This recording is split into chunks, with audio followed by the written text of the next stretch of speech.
계속 출애굽기 강의 말씀 듣도록 하겠습니다. 17번째 말씀입니다. 여호와 라파 치료자 하나님, 이 제목으로 같이 은혜를 나누기 원합니다. 우리 지난 시간에 묵상했던 대로 이스라엘 백성은 아주 놀라운 기적을 봤죠. 홍해가 갈라지는 놀라운 기적을 봤습니다. 그리고 그들을 치던 적들이 몰살당하는 그 통쾌한 승리를 맛보았죠. 이제 완전한 해방입니다. 완전한 해방. 그래서 그들이 막 찬양을 했죠. 여호와를 찬송하라. 그는 높고 영화로우시며 말과 그 탄자를 바다에 던지셨다 하면서 막 찬양을 불렀어요. 얼마나 하나님 높고 위대하신 하나님을 용사시다 하면서 찬양을 이렇게 불렀습니다. 완전한 해방인 것이죠. 이제 더 이상의 어떤 모든 고통과 모든 그 자기를 억눌렀던 모든 짐으로부터 이제 벗어나가지고 새로운 세상을 향해 나아가는 정말 출발이고, 너무나 이제 지금부터는 이제 행복만이 영원히 이어질 것 같죠. 근데 3일을 못 넘겼습니다. 그게 오늘 말씀처럼 거기 21절에 모세가 홍해에서 이스라엘을 인도하며 그들이 나와서 수르 광야로 들어가서 거기서 사흘길을 걸었으나 물을 얻지 못하고. 광야입니다. 광야. 사흘길 3일 헤맸는데 마실 물이 없습니다. 물이라고 발견했는데 도무지 못 먹을 그 아주 쓰디쓴 그런 물이었던 거죠. 백성들이 막 원망하기 시작합니다. 불평이 이거 한 가지만 아닙니다. 좀 더 가면 이제 그동안 이제 가져왔던 식량이 다 떨어지고 먹을 게 없어집니다. 그 먹을 것 때문에 또 이제 불편을 겪죠. 고통스럽죠. 이스라엘 백성이 가는데 적들도 많습니다. 아말렉이 튀어나오기도 하고, 이곳저곳 적들이 막 갑자기 튀어나와도 공격합니다. 또 이렇게 대민족의 행렬이기 때문에 어느 민족도 환영하지 않습니다. 잘못하면 자기 민족이 당하니까 어느 민족도 환영하지 않는 그런 곳이죠. 그리고 또 낮에 그 장렬하는 그 태양, 또 밤에 또 사막은 춥죠. 그게 참 견디기가 어려운. 그리고 또 이렇게 포장도로도 아니에요. 비포장도로. 그것도 막 길 없는 길을 가야 되는, 모래와 이 아주 먼지 날리는 그곳. 정말 너무 불편한 곳입니다. 그게 막 시작이 되고 있는 거죠. 너무 불편하고 너무 힘든 것입니다. 그러나 마음은 자유로운 곳입니다. 이게 그들에게 자유가 주어졌죠. 이젠 노예가 아닙니다. 자유입니다. 자유. 여러분, 자유가 얼마나 소중한지 그것은 여러분이 좀 감옥에 어디 갇혀봐야 알아요. 인간이 정말 빵으로 먹고 사는 존재가 아니고, 인간에게 그 자유의 소중함이라는 것, 인류 역사라는 게 결국은 자유를 찾기 위한 그 투쟁의 역사 아니겠습니까? 프랑스 대혁명이니 그게 다 뭐예요? 소수만이 자유로웠던 사람들이 모두에게 자유를 찾아가는 그런 과정이었습니다. 제가 신학교를 선택한 그 기장을 한신 와서 제가 후회도 많이 해요. 왜냐하면 이게 별로 이렇게 부흥하는 교단이 아니에요. 그런데 제가 선택했던 이유, 여러 가지 이유가 있었지만 그중 중요한 이유 중에 하나가 자유 때문에. 자유. 신학의 자유, 신앙의 자유. 저희는 그 교단으로부터 굉장히 자유롭습니다. 교회. 너무 자유로워서 완전히 버려버린 자식 같은 느낌이 들 때도 있지만 그래도 자유롭습니다. 근데 여러분, 다른 교단 가면은 말 한마디 잘못하면은 막 엄청 제재가 심해요. 그러니까 자유롭다는 거 굉장히 중요한 거죠. 그 자유를 얻었습니다. 그럴 뿐만 아니라 그들은 희망이 있는 거죠. 애굽 땅에서 있으면 그냥 죽는 겁니다. 그냥 당장은 편할지 모르겠어요. 먹고 살 거 있으니까. 그렇지만 그들은 그걸로 끝나는 겁니다. 근데 이들이 선택한 것은 지금은 불편하지만 미래가 있는 곳입니다. 미래. 이를 통해서 이스라엘 민족이 출범하게 되었던 그런 가나안 땅에는 희망을 가지고 나아가는 거죠. 자유와 희망. 대단한 겁니다. 여러분, 자유와 희망을 위해서라면은 좀 불편한 거 참을 만하다 이겁니다. 오히려 그래서 그들은 이런 광야길을 선택했던 거고 그렇게 나아갔던 것이죠. 이에 대해서 히브리서에서는 이렇게 평가하고 있습니다. 모세의 삶을 들고 하면서 이렇게 평가합니다. 믿음으로 모세는 장성하여 바로의 공주의 아들이라 칭함받기를 거절하고 도리어 하나님의 백성과 함께 고난받기를 잠시 죄악의 낙을 누리는 것보다 더 좋아하고 그리스도를 위하여 받는 수모를 애굽의 모든 보화보다 더 큰 제물로 여겼으니 이는 상 주시는 이심을 바라봄이라. 애굽에서 누리고 있는 그 편안한 것을 그냥 편안함 정도로 얘기하지 않고 죄악의 낙이라고 합니다. 죄악의 낙. 거기에 분명히 애굽의 모든 보화가 있다고 인정합니다. 그런데 더 큰 보화가 있다. 어디에? 광야라는 땅에 그리스도라는 더 큰 보화가 있다. 비록 고난이 있지만 그를 통해서 발견된 그리스도, 또 그 길을 끝에 우리에게 주어지는 영원한 상, 영원한 것, 어떤 일시적이고 그냥 스쳐 지나갈 그런 것이 아니고 영원한 것이 자기를 기다리고 있다. 그것 때문에 뭐예요? 그 왕자라는 그 공주의 아들이라는 칭호를 버려버리고 고난의 땅으로 나아갔다. 어떻게 보면은 이런 거죠. 잠깐의 낙과 영원한 고통, 그 다음에 잠깐의 고통과 영원한 낙. 여러분 어떤 걸 선택할래요? 이 선택 속에서 잠깐은 좀 고통스럽지만 나에게 영원한 낙을 주는 그것을 선택하겠다 이거죠. 현대인들은 안 그럴 것 같아요.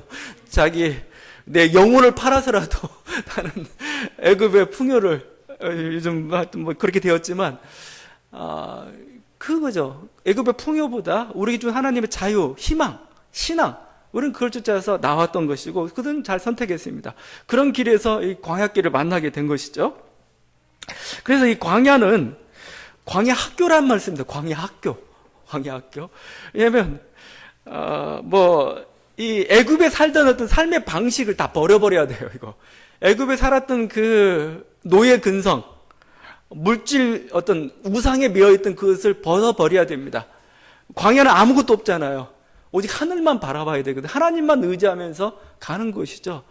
그렇게 광야에 생활하다 보니까 이제 빵 없이도 살 수 있다는 것을 그들은 깨달았던 겁니다. 물론 빵이 중요하죠. 빵이 중요하지만 빵 없이도 살 수, 여러분 이게 사람이 참 그래요. 물질이 많아지면 많아질수록 물질에 매이게 됩니다. 그러니까 그거 없으면 더 불안해져요. 오히려 우리 가난했던 시대 50년대 60년대보다 더 불안한 게 지금 우리들의 모습입니다. 우리는 몇 년치 양식을 가지고 있는데도 불구하고 불안해요. 근데 옛날 분들은 가난에 아주 습관이 돼가지고 찌들었는지 하루나 이틀 정도 있으면 괜찮답니다. 괜찮다. 이게 살만해 이 정도죠. 그날 가면 또 다른 어떤 양식이 우리에게 주어지고 이런 것이죠. 이 훈련을 받아야 됩니다. 그래야 우리가 물질이나 그런 것부터 벗어날 수가 있는 겁니다. 현대인들처럼 물질에 노예가 된 사회가 없는 것 같아요. 그러면서 가장 불행해하고 있는, 더 많이 소유하지 못해서 불행하고 있는 그런 우리들의 모습이죠. 광야 학교라는 말을 씁니다. 그래서 배워가는 거죠. 우리가 어떻게 살아야 되는가, 정말 참 자유롭게 사는 법, 정말 하나님을 의지하고 사는 법이 무엇인가를 배워갔던 것이죠. 그래서 광야 40년을 마치면서 모세는 이렇게 신명기에서 말씀하고 있습니다. 너를 낮추시며 너를 줄이게 하시며 또 너도 알지 못하며 내 열조도 알지 못하던 만나를 내게 먹이신 것은 사람이 떡으로만 사는 것이 아니요 여호와 입에서 나오는 모든 말씀으로 사는 줄을 내가 알게 하려 하심이니라. 우리 민족도 지금 필요한 게 이거예요.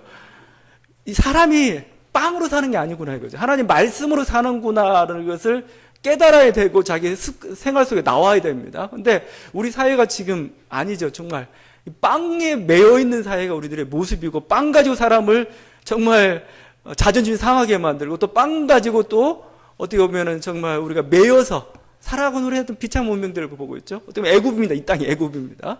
근데 광야 생활을 통해 가지고 결국 우리가 하나님 말씀을 가지고 살아가는 법, 인간이 정말 참 자유를 누리며 살아가는 법을 배워가는 거죠. 어떻게 보면 하나님은 광야로 인도하신 것이라고 저는 생각을 합니다. 그래서 신앙생활을 한다는 것은 결국 광야길을 걷는 겁니다.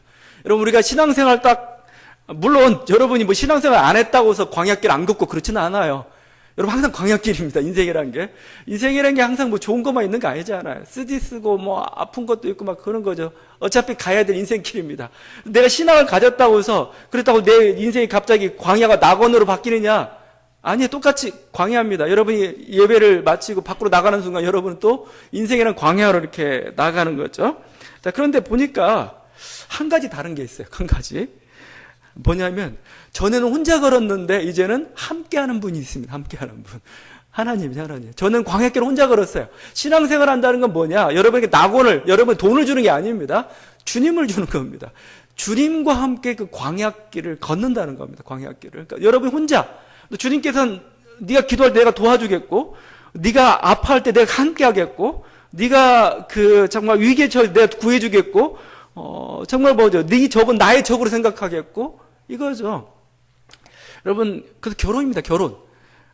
인생도 결혼이라는 게 중요하잖아요. 왜 중요합니까? 동지를 만나는 거죠. 동지를.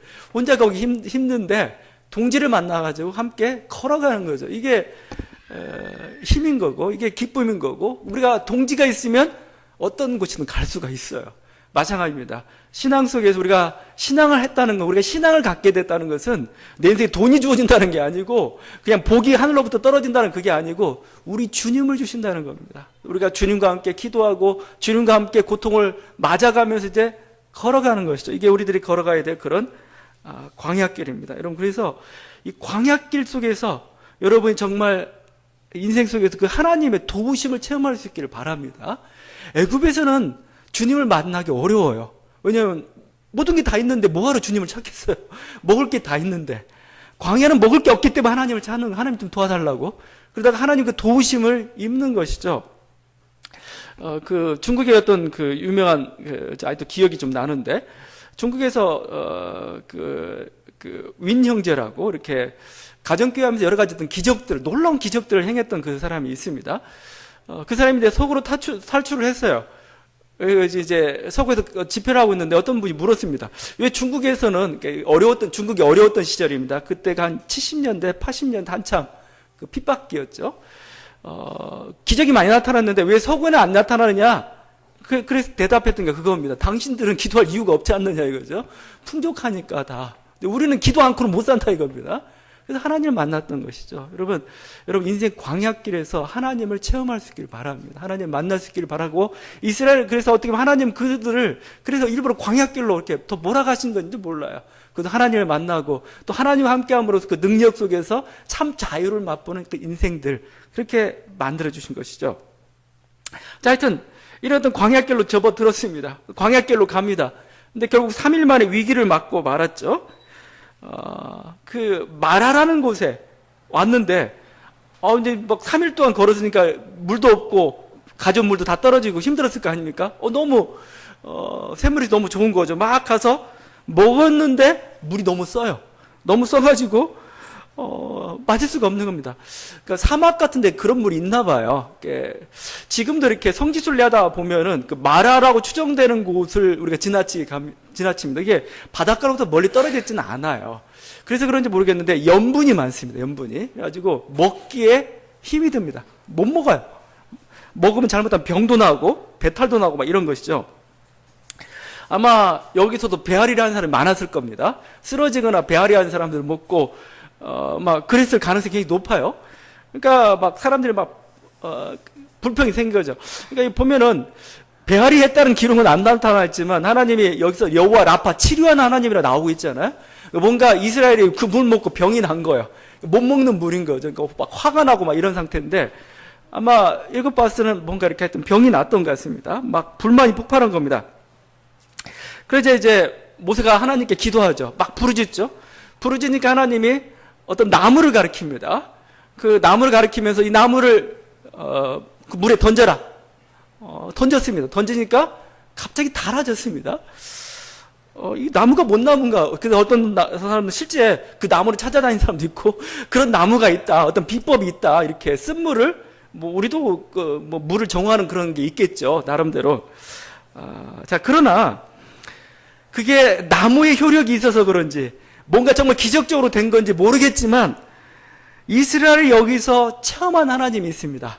여호와 라파의 하나님입니다. 여호와 라파의 하나님, 치료하시는 하나님. 나무의 효험이 있었는지 어떤 기적이 나는지 모르겠지만 하여튼 그것을 통해서 발견한 하나님은 여호와 라파, 치료하시는 하나님. 마라의 쓴물을 달게, 물이 병든 거죠. 그것은 물을 생수로, 단 생수로 만드신 그 하나님, 여호와 라파의 하나님, 그리고 병든 자들을 치료하시는 그런 여호와 라파의 하나님을 그들은 경험했던 것이죠. 여러분, 이게 단순히 하나의 기적이지만, 이스라엘 백성 경험했던 기적이지만, 저는 성경에 있는 모든 기적들은 우리들을 위해서 주신 겁니다. 우리 인생 속에서 좋은 교훈이 돼요. 왜냐면은 우리 인생길이 마라의 쓴물처럼 쓸 때가 너무나 많아요. 막 가다가 물을 먹었는데 그게 너무 써요. 못 먹을 물입니다. 그렇지만 어떻게 할 수는 없고 먹었는데 병이 나고 그래서 막 며칠 동안 배앓이 앓다가 막 어떻게 보면 우리 인생길, 광야와 마라의 쓴물이라는 것은 우리 인생길을 잘 보여주고 있습니다. 시편의 고백입니다. 우리의 연수가 70이요 강건하면 80이라도 그 연수의 자랑은 수고와 슬픔뿐이요 신속히가 아니 우리가 날아가나이다. 70, 80 옛날엔 장수가 70, 80이었습니다. 근데 그 연수의 자랑은 수고와 슬픔뿐. 돌아보니까 막 수고와 슬픔. 여러분 그래도 편하게 살고 있지만 옛날에 정말 얼마나 어려웠겠어요. 보릿고개라고 해가지고 매년 보릿고개 그 위기를 한번 맞았다고 생각해 보십시오. 70평생이면 70번을 맞은 거나 마찬가지죠. 그 수많은 수고와 슬픔의 시간들, 그것도 신속히 갔다는 겁니다. 너무나. 이게 우리 인생이라는 거죠. 우리 인생은 수고와 슬픔, 그 정말 쓴맛을 경험할 때가 참 많이 있습니다. 사랑하는 사람과 헤어질 때, 사랑하는 사람과 이별할 때, 사랑하는 사람, 이게 정말 그래요. 젊은 청춘들에게서 사랑하는 사람과 헤어지는 건 정말 고통스러운 겁니다. 특별히 잃었을 때, 또 물질적인 문제에 부딪혔을 때, 그 어떤 사업하거나 그거 할 때 물질적인 그 장벽을 돌파해야 될 때, 정말 단내도 나지만 쓴내도 나요. 입안에 쓴내가 난다고. 그걸 어떻게 통과해야 될까 이거죠. 원하던 목표를 이루지 못하고 계속 제자를 돌고 있는 것 같은 느낌이 들 때, 병으로 고통을 당할 때, 아니면 인간관계 속에 틀어져 가지고 아픔을 경험할 때, 어떨 때는 또 자신의 잘못이나 실수 때문에 큰 위기를 자초하게 되었을 때, 정말 어떻게 우리 인생의 어떤 쓰디쓴 그런 아주 인생의 쓴맛들을 경험하게 되거죠. 그때 우리 육신이 망가지고 또 우리 영혼이 병들게 되는 거죠. 상처를 입게 되는 거죠. 여러분 그때 우리가 붙잡아야 될 하나님, 바로 오늘 성서 속에서 우리들에게 모범 교훈으로 주시는 그 우리들이 믿는 하나님이 누구냐? 바로 우리의 쓴 인생을 달게 만들어 주신 하나님이신다는 겁니다. 여러분 그 하나님을 붙잡을 수 있기를 바랍니다. 우리 하나님은 여호와 라파의 하나님이세요. 그냥 여러분을 방관한 그런 하나님이 아니고 여러분의 쓰디쓴 인생을 그냥 끝까지 쓰디쓰게 만들어 주신 분이 아니고 쓰디쓴 인생의 변화에서 달고 단 그런 달콤한 인생으로 만들어 주시는 분, 이게 바로 우리 하나님이다 이렇게 지금 고백하고 있는 거. 우리가 믿어야 될 하나님이 그분이고 우리 인생의 쓰디쓴 그 마라 현장 속에서 우리가 부르짖어야 될 하나님입니다. 하나님 저를 도와주십시오. 제가 이 쓴물 더 이상 못 먹겠습니다. 성경에 보면 아마 그 대표적인 인물이 하나가 있는 것 같아요. 아주 쓰디쓴 인생을 살았던 인물이 있습니다. 룻기에 나오는 나오미라는 여인입니다. 나오미인데, 나오미는 이제 원래는 이제 가나안 땅에 살고 있었습니다. 남편도 있었고 아들도 둘이나 있었고 그렇습니다. 그런데 그 가나안 땅에 흉년이 들었어요. 흉년이 들었으니까 여기에 못 살겠다 싶어가지고 이제 모압 땅으로 이렇게 이주를 해간 겁니다. 멀리 이주를 해간 거죠. 그런데 거기서 남편이 죽고 말았습니다. 근데 두 아들도 어떻게 결혼했는데 두 아들도 다 죽고 말았습니다. 며느리 둘만 남은 겁니다. 한 며느리는 떠나고 이제 룻이라는 그 며느리 한 명만 데리고 이제 다시 고향으로 처량하게 돌아오게 된 거죠. 그래서 사람들이 이제 나오미가 돌아왔다고 맞으러 왔습니다. 그때 나오미가 사람들한테, 고향 사람들은 이런 얘기합니다. 나를 나오미라 부르지 말라. 나를 마라라 부르라. 이는 전능자가 나를 심히 괴롭게 하셨습니다. 나오미는 즐거움, 기쁨이라는 뜻을 가지고 있습니다. 근데 더 이상 즐거운 기쁨이라 부르지 마라. 마라. 내 인생 쓰다 이거면 나를 마라라고 불러라. 이렇게 합니다. 정말 그 곤고한 인생이죠. 정말 의지할 것 없는 그런 인생이 되어버렸으니까요. 자, 그런데 하나님께서 나오미의 인생을 마라로 그대로 방치하지 않았습니다. 그에게는 며느리 룻이 있었습니다. 룻이 너무나 착하고 너무나 이렇게 효성스럽고 또 의리가 있는 그런 여인이었습니다. 결국 시험이 함께 이렇게 살면서 가는데 하나님께서 은혜를 주셔가지고 룻이 보아스라는 부유한 친척을 만나게 됩니다. 그와 함께 결혼해가지고 다시 자녀를 낳게 되고, 그래서 나오미의 자녀로 입양을 시킵니다. 실제. 그래서 그 나오미의 자녀로부터 거기서 또 나온 게 바로 다윗 가문이죠. 다윗 가문의 그냥 멧돼지 할머니뼈를 되는 게 바로 이 나오미입니다. 그때 이제 고향 사람들이 나오미를 찬양을 합니다. 찬양하면 이렇게 얘기합니다. 이는 내 생명의 회복자이며, 이제 며느리를 가리키는 겁니다. 내 노년의 봉양자라. 곧 너를 사랑하며 7 아들보다 귀한 내 며느리가 낳은 자로다. 그래서 이렇게 나오미의 인생이 마라의 인생에 다시 아주 나오미의 인생으로 다시 단 인생으로 바뀌어져 가는 것이죠. 우리 생명의 회복자라고 이렇게 표현하고 있습니다. 여러분의 인생 속에서 쓴물만 있는 거 아닙니다. 쓴물만 있는 거 아니고 우리들이 부르짖고 하나님께서 우리들 가운데 우리 인생을 정말 단물로 바꾸시는 때가 있습니다. 여러분 그것을 바라면서 여러분이 기대하면서 기도하면서 갈 수 있기를 바랍니다. 왜냐하면 여러분 혼자가 아니에요. 여러분 곁에는 하나님이 계시고 하나님이 도와주시겠다고 말씀하고 있습니다. 그 하나님께 의지함으로써 여러분의 인생에 정말 마라의 쓴물을 달게 만든 놀라운 역사가 있기를 간절히 바랍니다. 청교도들이 이렇게 즐겨 사용했던 그 인사말이 있다고 그래요. 이런 인사법입니다. 가장 좋은 것은 아직 오지 않았다. 가장 좋은 것은 the best is yet to come. 가장 좋은 것은 아직 오지 않았다. 이겁니다. 여러분의 인생이 70이 됐든 80이 됐든 가장 좋은 것은 아직 오지 않았다. 그죠? 우리 같이 한번 인사 좀 해볼까요, 여러분? 옆 사람 보고 가장 좋은 것은 아직 오지 않았다. 여러분 인사 좀 해요. 예. 여러분 이게 신앙의 표현입니다. 신앙의 표현이고 바로 우리가 그냥 우리 혼자 가는 게 아니라 하나님이 함께 가시거든요. 그 하나님은 여호와 라파의 하나님, 쓴 것을 달게 만드시는 그 하나님, 그 하나님과 동행하고 있다는 겁니다. 사실 그래요. 여기 보면은 지금 이들이 막 물 때문에 불평하고 있지만 물론 하나님이 이렇게 달게 만들어 주셨지만 그 다음 구절 이렇게 되어 있죠. 거기 27절인데 그들이 엘림에 이르니 거기에 물샘 12과 종려나무 70그루가 있는지라 거기서 그들이 그물 곁에 장막을 치니라. 엘림이라는 곳인데 물샘 12라고 종려나무가 있습니다. 종려나무 70그루. 그러니까 물이 풍성하다는 겁니다. 근데 여러분 성지순례 가다 보면 좀 웃겨요. 왜냐면은 마라에서 엘림까지가 얼마나 떨어졌냐면 한 11km인가 떨어졌어요. 정확한지는 모르겠지만 뭐 여러 가지 해보면은 10몇 킬로는 별로 안 떨어졌다 이겁니다. 보면 2시간 거리, 2-3시간 거리입니다. 그러니까 여기서 죽겠다고 생각했는데 축복은 뭐예요? 바로 가까이에 있었던 거죠. 조금만 더 가면은 거기에 하나님의 축복이 있었던 것이죠. 여러분 우리 인생 속에서 여러분 쓰디쓴 길을 가고 있지만 그것 때문에 좌절하지 마십시오. 그건 곧 지나가게 되어 있습니다. 지나면 하나님께서 우리를 다시 한번 달콤하고 정말 생수가 넘치는 그곳으로 우리를 인도하실 거죠. 그 하나님을 의지할 수 있기를 바라고 지금 이스라엘 그 하나님을 경험하고 있는 겁니다. 그래서 어떻게 보면 그 각자가 뭐예요? 이 마라의 하나님, 여호와 라파 되신 그 하나님을 의지하면서 인생의 쓰디쓴 순간에 그 하나님을 바라면서 기도했지 않겠습니까? 여러분도 그런 분 되기를 간절히 바랍니다. 제가 한 인생에 대해서 얘기했지만 사실은 여호와 라파의 하나님, 이 치유하시는 하나님은 어떤 하나님이냐? 여러분 자연이나 역사를 치유하시는 하나님입니다. 인생보다 더 크게 자연과 역사, 자연에 망가지고 역사에 망가진 것을 고치시는 하나님입니다. 그래서 이 여호와 라파의 하나님이라고 할 때 단순히 개인적으로만 적용할 게 아니고 역사 속에 여러분 적용하길 바라고 이스라엘이 그렇게 적용을 했습니다. 그 유명한 기도문이죠.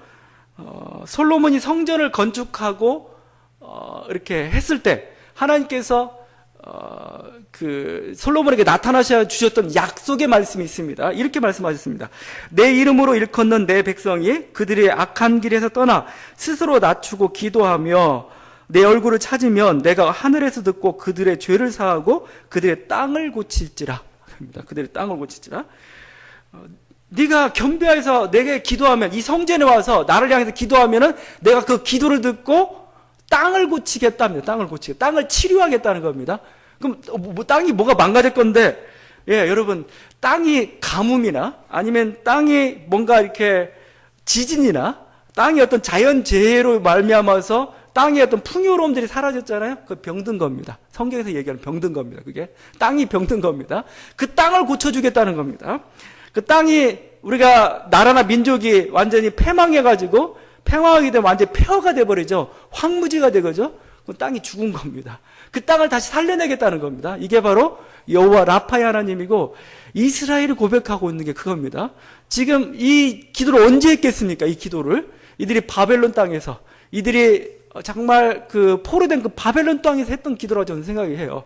그죠? 저희가 겸비하게 기도하겠사오니 저 죽어버린 땅 다시 살려주십시오. 이거죠. 여호와 라파의 하나님 치유해 주십시오. 이렇게 기도했던 것이죠. 여기뿐만 아니라 이사야 선지서에도 마찬가지입니다. 이사야 선지서 58장 8절의 말씀인데, 내 빛이 아침같이 비출 것이며 내 치료가 급속할 것이며 내 의가 내 앞에서 행하고 여호와 영광이 내 뒤에 호위하리니. 내 치료가 급속할 것이다 얘기합니다. 이사야 58장의 무대는 제가 눈이 말씀드리지만 이것은 바벨론 포로기로부터 돌아와서입니다. 돌아왔는데 그 땅이 별로 이렇게 아름답지 못하고 풍성하지 못한 겁니다. 자, 지금 예루살렘 성벽은 완전히 무너져가지고 정말 들고양이나 지나치는 곳이 되어버렸습니다. 그리고 성전은 아직 세워지지 못해서 지금 제대로 예배도 못 드리고 있는 것이죠. 나라는 부강하지 못하고 거의 이렇게 아주 그 주변 민족들로부터 이렇게 수탈을 당하는, 정말 이렇게 보면은 그 나라가 아주 자존심 상하고 폐허가 되어 있는 그런 땅이 되어 있는 겁니다. 그때 주신 하나님의 약속입니다. 너희가 내 말을 듣고 내 말에 순종한다면은 네 치료가 급속할 것이다. 이 땅을 치료하는데 내가 아주 빠른 속도로 치료하겠다. 빠른 속도로. 말라기 선지자에게 주셨던 말씀도 있습니다. 내 이름을 경외하는 너희에게는 공의로운 해가 떠올라서 치료하는 광선을 비추리니 너희가 나가서 외양간에서 나온 송아지같이 뛰리라. 해가 떠오르는데 공의로운 태양이랍니다. 공의로운 태양이 떠올라가지고 치료하는 광선.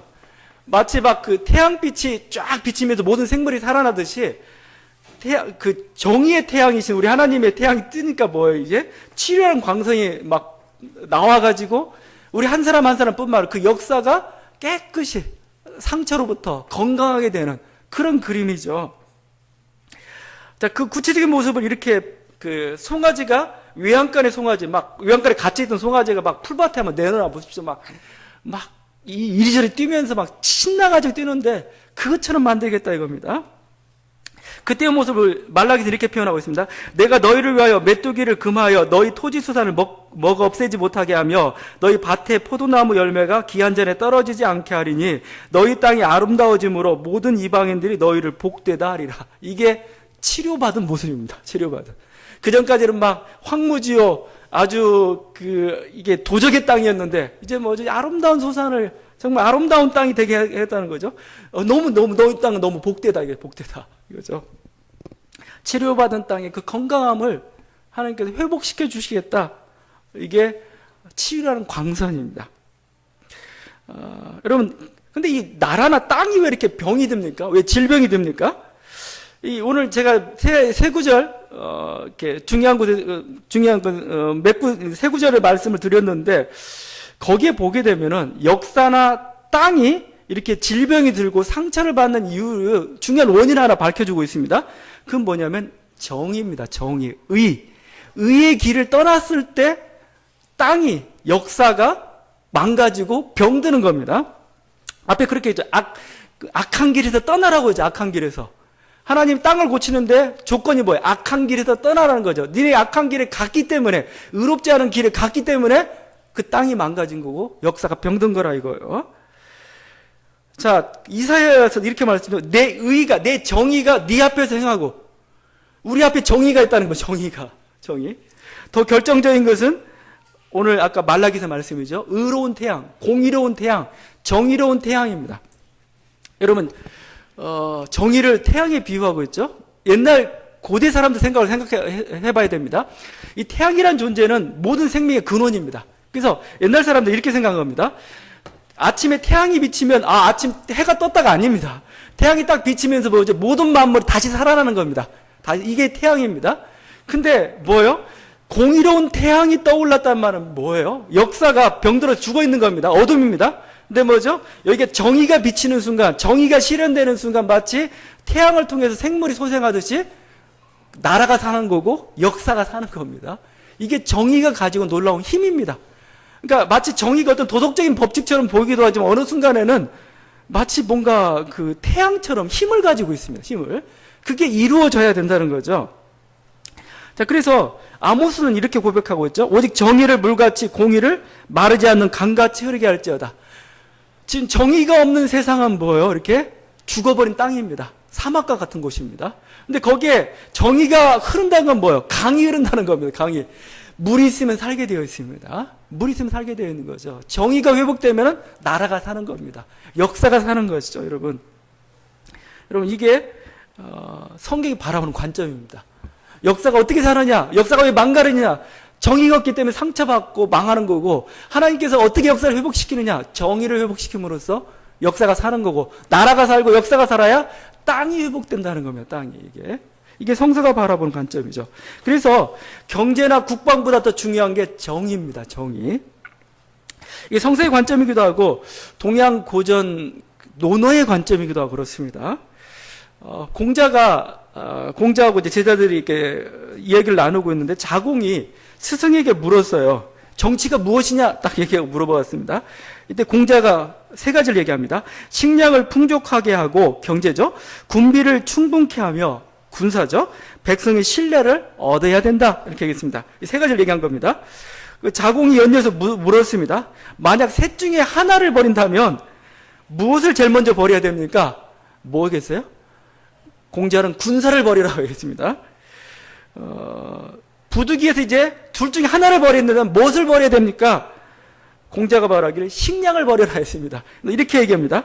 예부터 백성이 죽는 일을 겪지 않은 나라가 없었지만 백성의 신뢰를 얻지 못하면 나라가 설 수 없다. 여러분, 백성의 신뢰라고 얘기했는데 백성의 신뢰는 정의로부터 나오는 거죠. 현대 정치는 반대죠. 제일 먼저 신뢰 버려버리죠.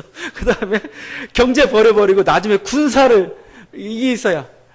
사실 그 춘추 전국 시대에 공자가 인기가 없었던 이유가 있어요. 가장 중요한 군사 경제를 빼놓고 뭐 신뢰니 보이지 않는 정의를 얘기하니까 뭐가 이렇게. 그런데 결국 공자의 정신이 승리하죠. 그 이후에는 공자의 논어의 정신이 중요 나라의 근간이 되었고 이랬던 거죠. 여러분, 그 신뢰라고 제가 얘기할 때 무조건 신뢰만 얘기하는 건 아니겠죠. 여러분, 그 사실은 그래요. 세상 역사를 바라봐도 공자나 어떤 성서에서 얘기하고 있는 게 저는 옳다고 생각합니다. 그 군사력에 치중했던 나라들이 주로 독재 국가들입니다. 군사들요. 독재 국가나 아니면 공산 국가들이었죠. 다 망하고 말았어요. 불안합니다. 군사로 유지된 그 체제는 굉장히 불안한 그 체제를 가질 수밖에 없죠. 늘 불안해요. 경제를 쫓아갔던 그런 체제가 있습니다. 바로 대공황기에 자본주의로 막 치달렸던 그 시대죠. 그냥 그러다 결국 제국주의까지 그렇게 확장 연관돼가지고 막 하고 있는데 결국 경제로만 치중되니까 불안한 거죠. 여러분, 그래서 요즘은 완전한 자본주의 형태는 아니죠. 복지나 국가의 개입을 통해 가지고 복지를 나눠주면서 이렇게 뭔가 불평등이 심화되지 않도록 조절해 주죠. 소비도 만들어내고. 자, 우리의 중요한 것은 신뢰라는 겁니다. 정의라는 거죠. 그래야 백성이 하나가 되는 겁니다. 그래야 서로를 믿는 거고 또 정책을 신뢰하는 거고 거기서부터 어떤 창의력과 거기서부터 어떤 그 성실함과 책임감이 거기서부터 나오는 것이죠. 이게 그게 없으니까 뭐죠? 분열이 있으면 나라가 서지 못하는 겁니다. 꼭 셋 중에 하나를 선택하는 건 아니죠. 뭐가 중요하냐고 거기서부터 이제 군사력과 경제력도 이제 차근차근 쌓아가는 그 과정이 중요한 건데 그 관점이 뭐냐 이겁니다. 경제가 아니라는 겁니다. 그러니까 우리의 지금 이 나라를 살릴 수 있는 건 뭐냐? 정의라는 겁니다. 지금 우리나라도 마찬가지입니다. 우리나라 계속 경제만 얘기해요. 경제 얘기한다고 경제가 안 살아요. 그건 지금 IMF 이후에 계속 몇십 년째 지금 이제 우리가 계속 반복하고 있는 겁니다. 성서의 관점은 정의를 세워라입니다. 정의를 세워라. 정의란 게 뭡니까? 정의란 게 이건 복지와 관련된 거고 이건 평등과 관련된 겁니다. 여러분이 이게 뭐예요? 여기서부터 소비가 나오는 거고 여기서부터 뭐죠? 서로 하나된 마음도 나온 거고 서로 나누는 마음도 나오는 거고 같이 공생의 마음도 사는 거고 그래서 같이 살자는 거죠. 이게 성경의 해답은 뭐냐면 정의를 세우라는 거예요. 그럼 너희 경제도 살 것이다 이거죠. 우리는 신앙인들 그 가치를 붙잡아야 돼요. 자꾸 세상에 막 해가지고 일단 어떤 우리 경제를 키워보고 나자 계속 반복만 하고 있는 겁니다. 정의를 세워야 나라가 산다 이겁니다. 너의 나라에 병든 것들이 고쳐진다 이거예요. 이 하나님의 치유의 손길을 경험하려면 어떻게 되는가? 하나님께서 나라와 인생에 대해서 그 치유의 손길을 내리시는데 어떻게 해야 되는가? 물론 기도해야 되겠죠. 근데 기도보다 모세가 부르짖으니 하나님이 이제 들어주셨죠. 기도보다 더 중요한 게 있습니다. 말씀 순종입니다. 거기 26절에 나와 있죠. 너희 하나님 나 여호와의 말을 들어 순종하고 내가 보기에 의를 행하며 내 계명에 귀를 기울이며 내 모든 규례를 지키면 내가 애굽 사람에게 내린 모든 질병 중 하나도 너에게 내리지 아니하리니 나는 너희를 치료하는 여호와임이라. 이거죠. 하나님 치료하시는데 조건이 있어요. 언제? 기도하면 아닙니다. 천천의 수양과 만만의 강수 같은 기름을 바치면 아닙니다. 말씀에 순종하며 내가 여러 가지 성경을 통해서 주는 말씀인 이 말씀대 너희가 살면은 내가 너희를 치료하겠다 이렇게 말씀하고 있는 것이죠. 치료를 더 급속하게 하겠다. 그래서 여러분이 신앙이든 기본적으로 뭔가 나라가 잘못된다든가 뭔가 내 몸에 어떤 병이 들었다든가 할 때 제일 먼저 돌아보는 게 뭐예요? 자기 삶의 태도입니다. 내 삶이 제대로 살고 있는가를 제일 먼저 봐요. 뭐 다른 사람들이야 뭐 이렇게 뭐 바이러스니 어쩌니 뭐 이렇게 내가 위생에 뭐 잘못해서 뭐 이렇게 따지겠지만 신앙인들은 뭐죠? 자기의 삶의 태도를 봐요. 내가 내 몸이 약해지고 내 가정이랄지 우리 나라가 이렇게 연약해지면 거기에는 뭐죠? 항상 그 죄라는 그런 요소가 있는 거고 내가 어떻게 하나님 뜻에 어긋난 삶을 살았지 않나 자기를 반성해 보는 거죠. 저는 이게 가장 옳다고 생각하는 겁니다. 반성으로부터 시작하는 겁니다. 우리 삶을 돌이켜야 되는 겁니다. 이 말씀 순종이라는 게 얼마나 대단한지 여러분 모르죠? 잠언서에 있는 말씀입니다. 내 아들아 나의 법을 잊어버리지 말고 내 마음으로 나의 명령을 지키라. 말씀 순종이죠. 잠언 3장 1절 말씀입니다. 그러면 여러분께 주어지는 게 뭔지 아세요? 그것이 네가 장수하여 많은 해를 누리게 하며 평강을 더하게 하신다. 여러분 장수 비결이 뭐예요? 보약 먹는 게 아니고 말씀 순종이에요. 말씀 순종. 하나님 말씀을 지키면은 너 장수하겠다. 장수시켜주겠다. 이게 성경에 보는 관점입니다. 근데 논리적으로 따지면 맞을 것도 같기도 해요. 왜 그러냐면은 여러분 정말 말씀을 순종한다는 여러분 삶 자체가 뭐예요? 그냥 이렇게 규칙적이고 뭔가 경건하다는 그런 거 아니겠습니까? 삶의 태도가. 여러분 삶의 태도가 그러면 바르면은 먹는 것도 바를 수밖에 없고 결국 병도 잘 안 들리게 돼 있어요. 너무 막 과로한다든가 너무 막 마구잡이로 탐욕한다든가 그래도 결국 병이 생기는 거 아니겠습니까? 말씀 순종하는 사람들은 뭐예요? 과욕하지 않죠. 말씀대로 사는 거죠. 그러니까 장수할 만도 해요. 제 생각해 보니까. 그럴 뿐만 아니라 이렇게까지 얘기합니다. 이어지는 8절인데 3장 8절 이것이 내 몸에 양약이 되며 내 골수를 윤택하게 하리라. 보약 먹지 말라는 겁니다. 네 몸에 양약이 된다는 거예요. 보약이 된다는 거고 네 골수가 아주 뼈가 그냥 윤기 있게 된다는 거 이게 말씀 순종할 때 이렇다는 것이죠. 그러니까 사실은 모든 육신의 병이나 마음의 병은 사실 무절제로부터 나올 경우가 참 많이 있습니다. 말씀은 뭐지 우리로 하여금 절제된 삶을 살게 만들죠. 과욕하지 않게 만들죠. 그러면서 말씀 순종할 때 병에 안 걸린다는 겁니다. 실제적으로 그렇기도 하고 하나님은 뭐요? 순종하는 말씀에 순종하는 그들에게 치료를 급속하게 하겠다 이겁니다. 나라가 경제가 어려워요? 그럼 맨날 모여가지고 뭐 구급기도 해봤자 소용없어요. 맨날 구급기도 해. 무슨 구급기도 뭐 금식기도 그게 아니고 말씀에 순종하라는 겁니다. 뭐죠? 하나님 말씀대로 공의를 행하고 너희가 겸손히 행하며 인자 사랑하라 이겁니다. 사랑하라. 그것을 행하면은 그대로 될 것이다. 오직 정의를 행하며 인자를 사랑하며 겸손하게 하나님과 함께 행하는 것이 아니냐. 미가서에게 주신 하나님의 말씀이거든요. 그러면 뭐예요? 네 나라의 문제를 급속히 하나님께서 치료해 주시겠다 말씀하고 있는 것이죠. 여러분 이게 하나님께 주시는 그 은혜의 어떤 말씀이고 우리들이 정말 신앙인들이 정말 여러분들이 제대로 된 신앙을 가지고 있다면 여러분이 하나님 말씀에 순종하면서 정말 가고 있다면 전부 장수할 거라고 생각합니다. 그래서 빨리 돌아가시는 분은 조금 안 돼요. 여러분들이 장수해야 돼요, 장수. 여러분이, 물론 이제 우리가 공동체이기 때문에 내가 죄를 짓지 않더라도 다른 사람의 죄 때문에 내가 어려움을 당할 때가 있는 거죠. 누가 정말 그 사이다병에 농약 타면 저도 죽는 거예요. 내가 죄를 짓지 않았지만. 그런데 이제 그런 경우를 빼놓고 여러분이 그냥 하나님 말씀대로 살았다면은 보편적으로 여러분 장수합니다. 여러분이 아주 윤택하고 아주 골수가 윤택한 그런 삶을 살 수가 있는 것이죠.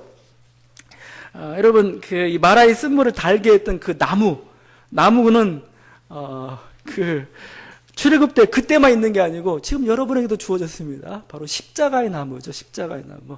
여러분의 인생에 아주 쓰디쓴 인생을 달게 만드는 그런 나무가 있습니다. 바로 십자가의 나무입니다. 베드로서의 말씀입니다. 친히 나무에 달려 그 몸으로 우리 죄를 담당하셨으니 이는 우리로 죄에 대하여 죽고 의에 대하여 살게 하려 하심이라. 그가 채찍에 맞음으로 너희가 나음을 얻었다. 그렇죠?